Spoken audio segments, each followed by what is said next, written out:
ابتدا ہے رب جلیل کے ببرکت نام سے جو دلوں کے بھید خوب جانتا ہے۔ تمام ویورز کو السلام علیکم۔ آج ہم سیر کرنے والے ہیں اما ہائمہ حلیمہ سلطان ترگت بامسے ارطغرل بھیم کے ملک کی۔ ارطغرل کے منہ سے ایک نام اوز خان، اوز قبائل، اوز نسل، اوز خان کی مہر کا ذکر بار بار سنا ہوگا۔ کیا آپ جانتے ہیں اوز خان کون تھا؟ کیا آپ جانتے ہیں آیا صوفیہ کے ستون کے بارے میں؟ مسیحیوں کا عقیدہ تھا دشمن اس کے پاس پہنچے گا تو آسمان سے ایک فرشتہ ہاتھ میں تلوار لیے نازل ہوگا۔ کیا آپ جانتے ہیں آیا صوفیہ مرد تھا یا عورت تھی؟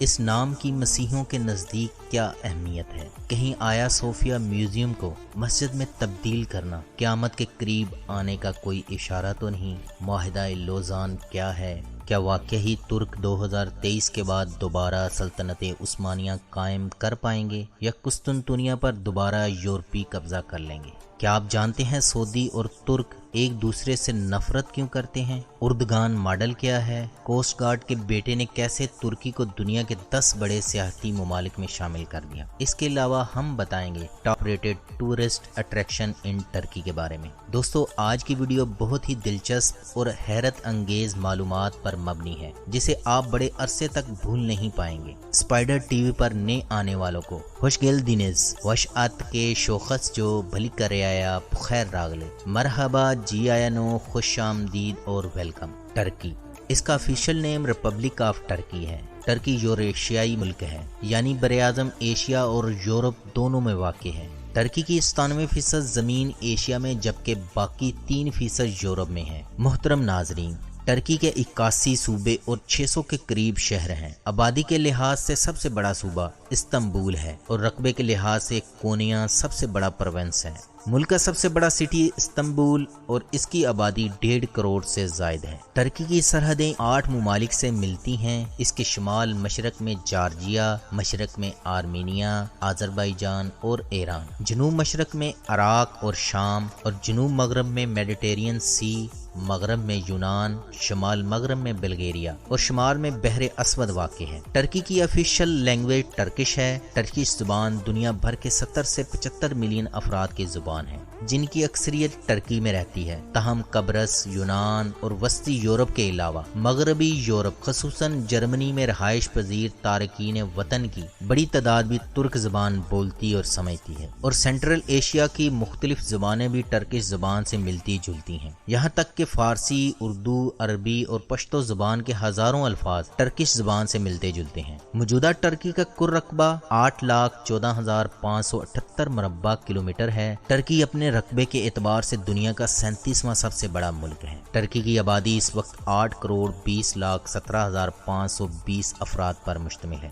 رجب طیب اردگان 1954 میں استنبول کی نواحی بستی قاسم پاشا کے کوسٹ گارڈ کے ہاں پیدا ہوئے۔ 1994 میں استنبول کے میئر بنے۔ اردگان نے شہر کی تعمیر و ترقی پر $4 بلین کی خطیر رقم خرچ کی، شہر کو پولوشن فری کر دیا۔ استنبول دیکھتے ہی دیکھتے ترکی کا پرامن اور ترقی یافتہ ترین شہر بن گیا۔ 14 مارچ 2003 کو ترکی کے وزیر اعظم بنے۔ ترک دلچسپ قوم ہے، یہ لوگ لبرل بھی ہیں اور مذہبی بھی، لہٰذا اردگان نے حالات کو دیکھتے ہوئے ایک دلچسپ ماڈل بنایا۔ یہ ماڈل آنے والے دنوں میں ترک ماڈل یا اردگان ماڈل کہلایا۔ انہوں نے چند ماہ میں پورے ملک میں گورننس کا سسٹم ٹھیک کر دیا۔ حکومتی نظام آن لائن ہو گیا۔ عوام کو اب سرکاری دفتروں میں دھکے نہیں کھانا پڑتے تھے۔ نئی سڑکیں بنی، ریلوے کا نظام ٹھیک ہوا، ٹرکش ایئر لائن بحال ہوئی۔ ٹرکش ایئر لائن یورپ کی بہترین اور دنیا کی 7ویں بڑی ایئر لائن بن گئی۔ پولیس کے محکمے کو فوج جتنی سہولتیں دی گئیں، حکومت نے ہاؤسنگ سیکٹر پر توجہ دی، ملک بھر میں تعمیرات شروع ہو گئیں۔ ترکی کے 500 چھوٹے بڑے شہروں کو تجاوزات سے پاک کر دیا گیا۔ ناپ تول میں گڑبڑ،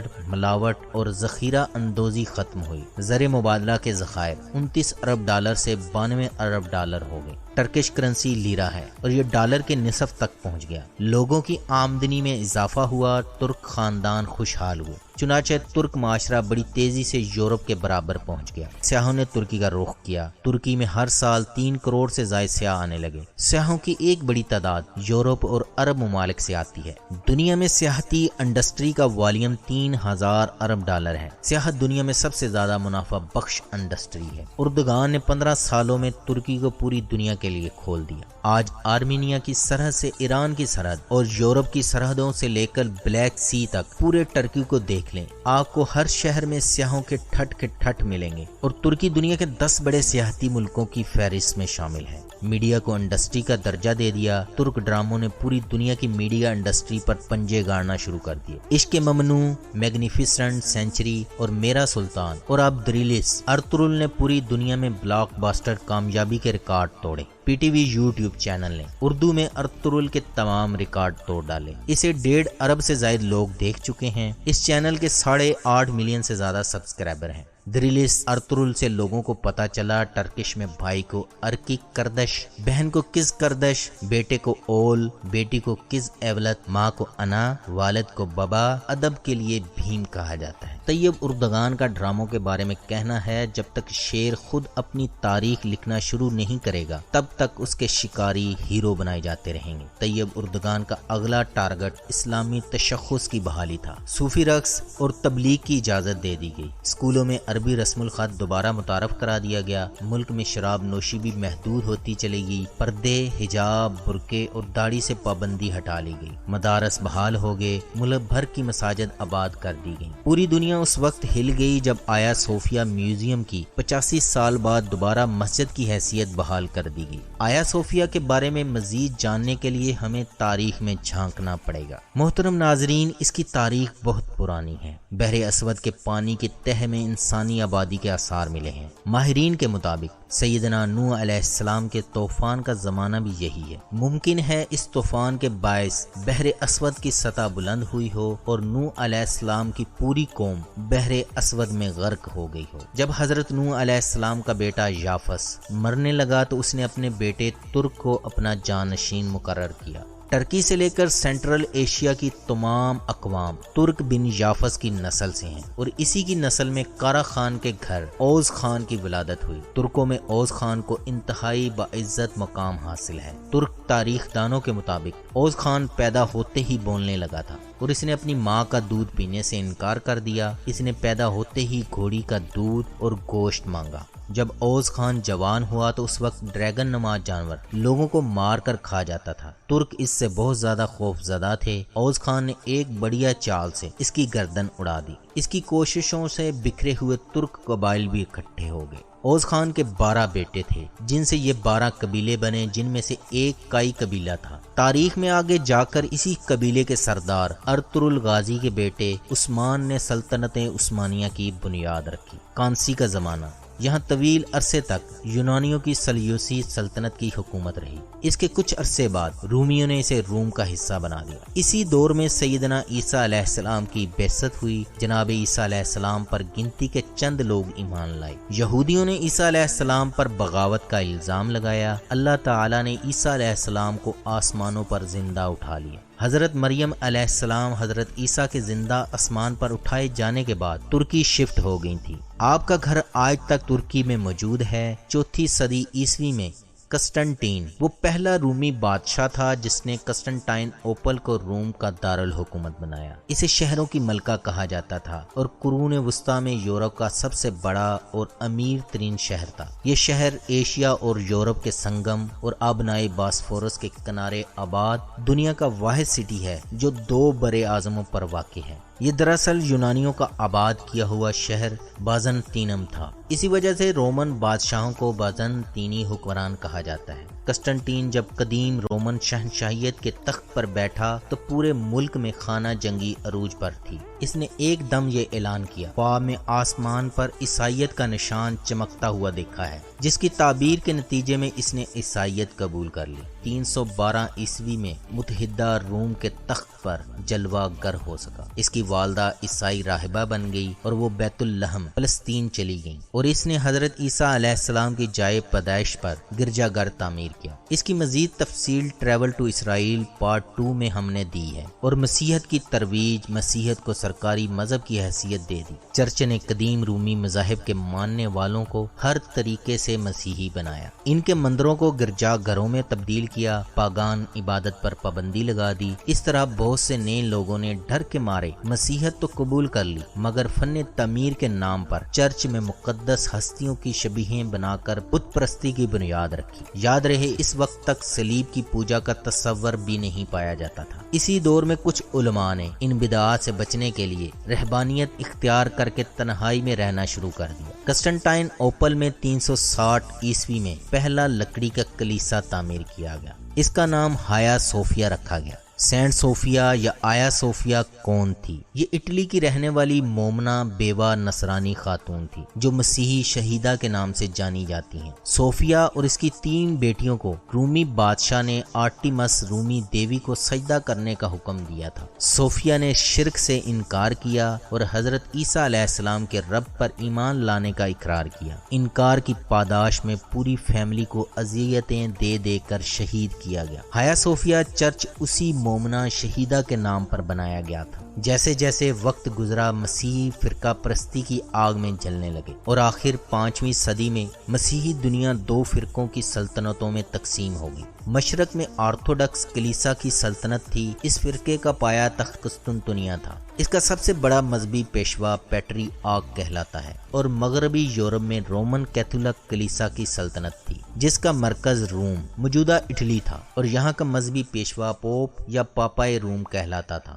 آج بھی مغربی یورپ اور امریکہ والے رشین کو اچھا نہیں سمجھتے۔ اس کی بڑی وجہ وہ آرتھوڈکس مسیحی فرقے کے ماننے والے ہیں۔ آیا صوفیا گزشتہ 2000 سال سے تاریخ کے لاتعداد مناظر دیکھ چکی ہے۔ 6 صدی میں لکڑی کا آیا صوفیا گرجا گھر جل گیا تو اسی جگہ کیسر جسٹنٹین اول نے 532 میں آرتھوڈکس چرچ کے عالمی مرکز کے طور پر کلیسا کی عمارت کی پختہ تعمیر کرنا شروع کی۔ آیا صوفیا کلیسا اس لحاظ سے بھی اہم تھا کہ وہ روم کے کیتھولک کلیسا ویٹیکن سٹی سے زیادہ قدیم، معتبر، متبرک سمجھا جاتا تھا۔ مسیحی دنیا اس کلیسا کو اپنی مقدس ترین عبادت گاہ سمجھا کرتی تھی، اور اس کی تعمیر 5 سال 10 مہینے میں مکمل ہوئی۔ اسے بزنطینی فن تعمیر کا نچوڑ سمجھا جاتا ہے، اور کہا جاتا ہے کہ اس کی تعمیر سے فن تعمیر کی تاریخ بدل گئی۔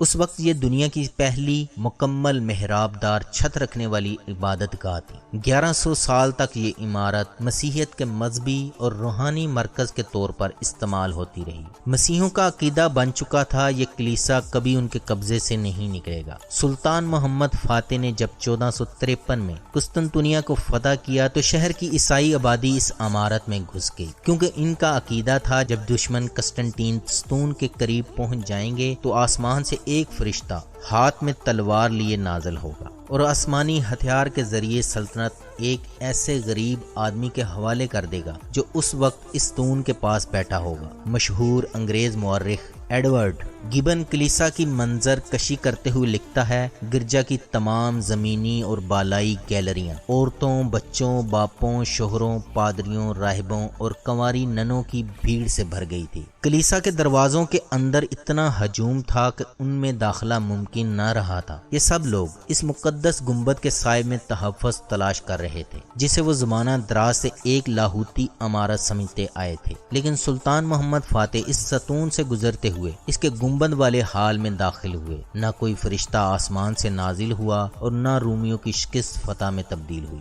سلطان محمد فاتح نے فتح مکہ کی سنت کو دہراتے ہوئے کہا، آج تم سے کوئی مواخذہ نہیں، تم سب امان میں ہو۔ آیا صوفیا میں موجود عیسائی خاندان جو اپنی موت اپنے سامنے دیکھ رہے تھے، سلطان کے اس اعلان پر پھوٹ پھوٹ کر رونے لگ گئے، اور وہیں بہت بڑی تعداد نے اسلام قبول کر لیا۔ یہی وجہ ہے کہ قسطنطین اوپل جو کبھی عیسائی تہذیب کا مرکز تھا، آج وہاں صرف 0.2% مسیحی ہیں۔ سلطان محمد فاتح نے کہا، چونکہ یہ شہر ہم نے حضرت عمر کے عیسائیوں سے معاہدے کے تحت بیت المقدس حاصل کرنے کی طرح حاصل نہیں کیا بلکہ لڑ کر فتح کیا ہے، ہم جمعہ کی نماز یہاں ادا کریں گے۔ سلطان نے آرتھوڈکس کلیسا کے اس تاریخی مذہبی مرکز اور آس پاس کی زمین کو اپنے ذاتی مال سے خریدا اور اس کی مکمل قیمت کلیسا کے راہبوں کا ادا کی۔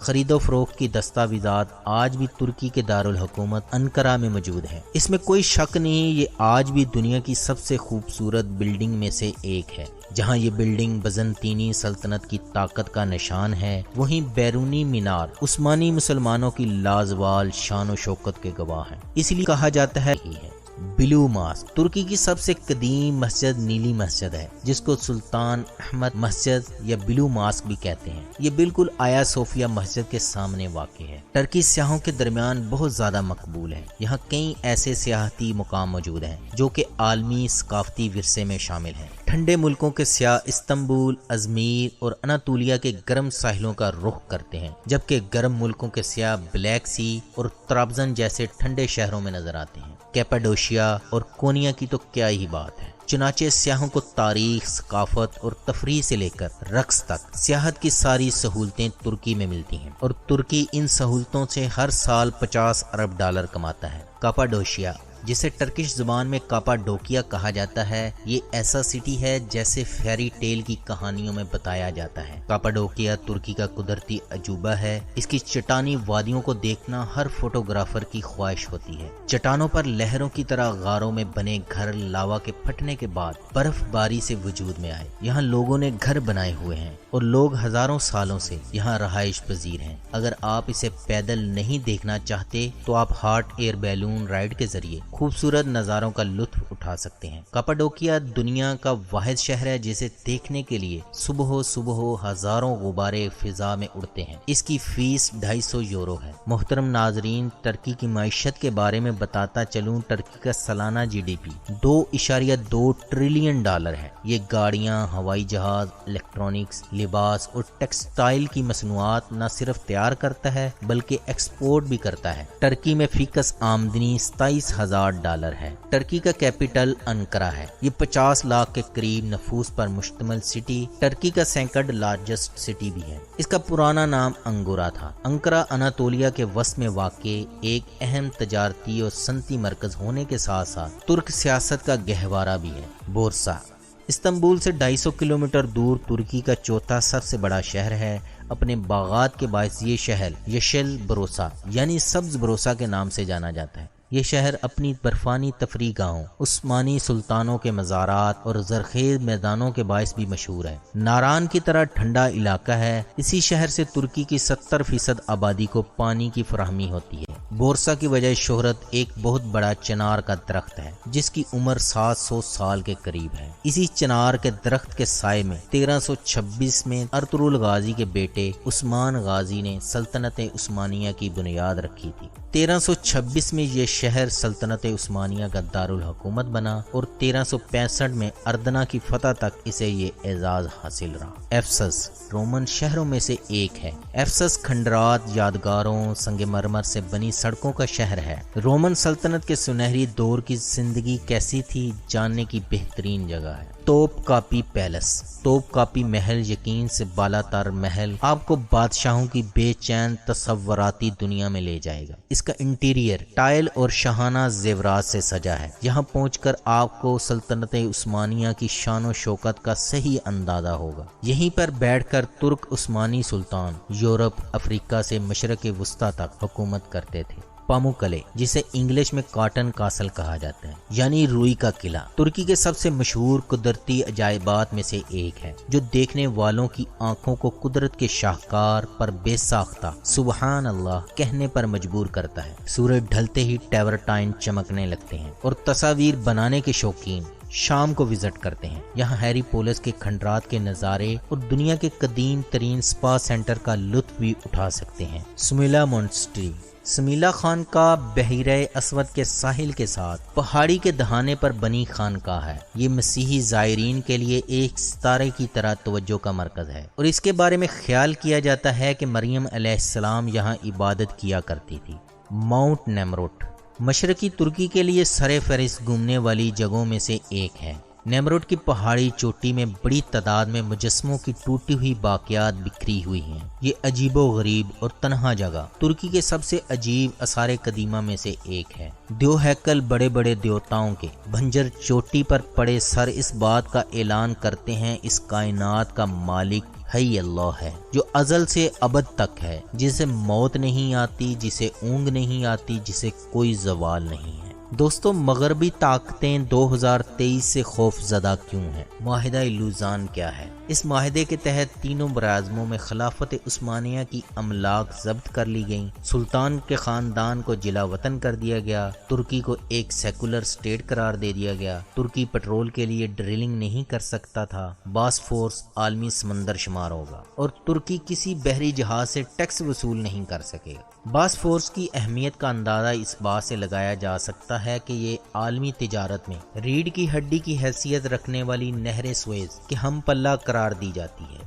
طیب اردگان واضح کر چکے ہیں، ہم پیٹرول بھی نکالیں گے اور ایک نئی نہر بھی کھودیں گے۔ اسپینڈوس انطالیہ کے بالکل جنوب میں رومن تھیٹر آف اسپینڈوس ہے، جہاں رومی دور کے وزراء جشن منایا کرتے تھے۔ کلاسیکل ایج تھیٹر قدیم نوادرات کے ستاروں کی طرح نگاہوں کا مرکز ہے۔ کروزنگ دا میڈیٹرینین بحیرہ روم کا سفر کرنے کے لیے ترکی کی بہت بڑی ساحلی پٹی موجود ہے، جہاں بہت سے ٹورسٹ اسپاٹ موجود ہیں۔ ایک مشہور سفر بلو کروز کے نام سے بھی جانا جاتا ہے اور ساحل کے نیچے فتح سے جنوب کے ساحل تک اولمپس کے قریب اترنے تک کا سفر کہلاتا ہے۔ دوستو، ٹرکش فوڈ کے بارے میں آپ کو بتاتا چلوں، ویسے تو ترک قوم کا کھانا باربیکیو کے ساتھ ساتھ سبزیاں، سلاد، پراٹھا اور پنیر ہوتا ہے۔ جب بھی آپ ترکی جائیں، گرم گرم آلو اور پنیر کے پراٹھے جو ترکوں کے مرغوب اسنیک ہیں ضرور کھائیں۔ اگر آپ کافی کے شوقین ہیں تو ٹرکش کافی کا پہلا گھونٹ آپ کو ہلا دے گا۔ عام کافی سے 5 گنا زیادہ کڑوا، یہ ٹیسٹ ہر کسی کے بس کا نہیں، یہ بغیر چینی کے پی جاتی ہے۔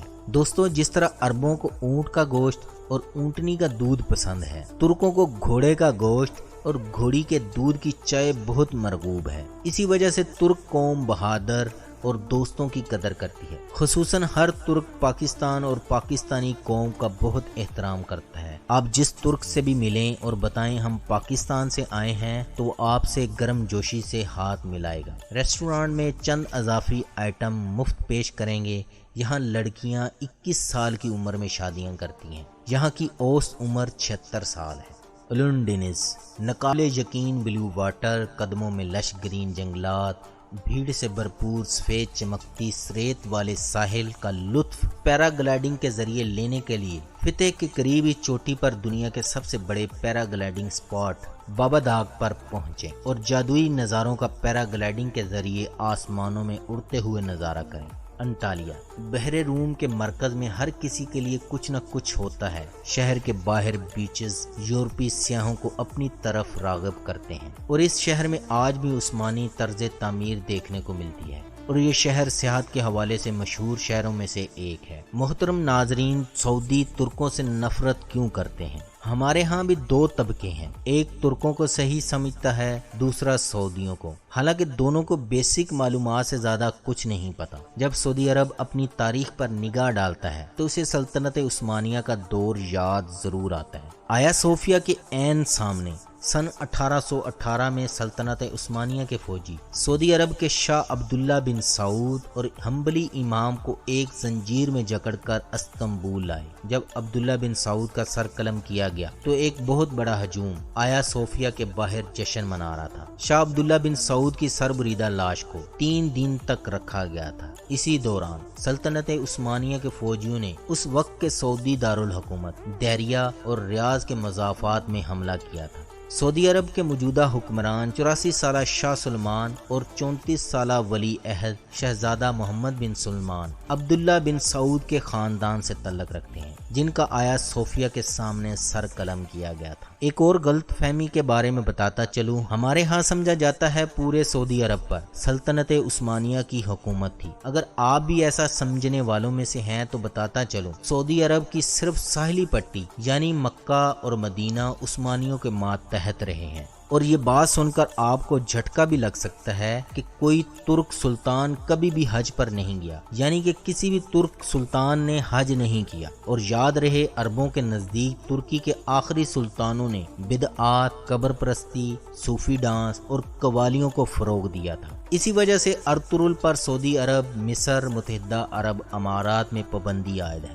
دوستو، بڑے افسوس سے کہنا پڑتا ہے جو عرب قبر پرستی کے خلاف ہیں وہی آج اسرائیل کی جھولی میں پکے پھل کی طرح گرتے جا رہے ہیں۔ یاد رہے، نبی کریم صلی اللہ علیہ وسلم نے فرمایا تھا عرب کے لیے تباہی ہے اس فتنے کے جو بہت نزدیک آ چکا ہے، اور دوسری حدیث کے مطابق اس فتنے سے عرب کا کوئی ایک گھر بھی نہیں بچے گا۔ عربوں اور اسرائیل کا یہ معاہدہ اسی تباہی کی جانب اٹھنے والا پہلا قدم ہے۔ قسطنطنیہ آپ کی پیشین گوئیوں کی حقانیت کا امین ہے۔ سید الانبیاء کی زبان مبارک سے اس شہر کا ذکر کئی حوالوں سے ہوا ہے۔ یہ شہر آپ کی پیشین گوئیوں کے مطابق 1453 میں فتح ہوا، لیکن اس عظیم شہر کے بارے میں باقی تمام احادیث اس بڑی جنگ ملحمۃ الکبریٰ سے متعلق ہیں، اور آرتھوڈکس مسیحیوں کو نبی کریم صلی اللہ علیہ وسلم کی اس پیشین گوئی جس میں بتایا گیا ہے کہ قسطنطنیہ ایک بار پھر مسلمانوں کے ہاتھ سے نکل جائے گا، اس حدیث پر اتنا یقین ہے کہ آرتھوڈکس کلیسا کا سربراہ آج بھی اپنے نام کے ساتھ سربراہ کلیسائے قسطنطنیہ لکھتا ہے، اور سیدنا امام مہدی کی فتوحات میں فتح ہونے والا آخری شہر قسطنطنیہ ہی ہوگا۔ ورلڈ ٹریڈ سینٹر کی پیشین گوئی کرنے والی بابا وانگا نے کہا تھا 2043 تک یورپ میں مسلمانوں کی حکومت آ جائے گی، اور اس کی ایک پیشین گوئی کے مطابق 2046 سے 2070 کے درمیان ایک مسجد پر حملہ ہونے کے بعد امریکہ مسلمانوں کے ایک شہر پر حملہ کرے گا اور ایک نئی طرح کا ہتھیار استعمال کرے گا جس سے درجہ حرارت تیزی سے گر سکتا ہے۔